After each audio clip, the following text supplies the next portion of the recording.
Good morning, everybody. So here we are back on the absolutely beautiful Pierre Cardin. So when I was putting it on yesterday,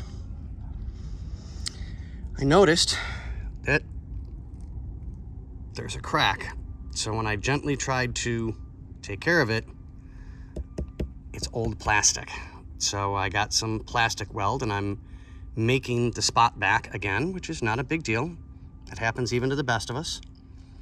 So this is round number 2 because it had to cure overnight, and then I'll do the second round and get everything filled in and sanded down, and we'll get it all taken care of.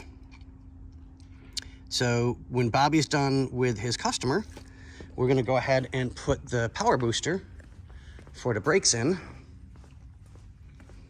So we'll get this one in, get that bolted up, then get the master cylinder put in, and we can get the lines back on. With those done, I think we may bleed them out right away. I'm not sure. Because the passenger side still needs a lot more work for vacuum lines and checking electrical connectors and all that nice, happy that we've been finding left and right. Yay. So, but we'll get there. We'll get it all taken care of. But I will let you guys go for the moment so I can get my butt back to work before I get a fur ball attacking me. Oh, no, that's a cat fur ball. That's different. Well, yeah, whatever. All right, we'll see you guys in the next one.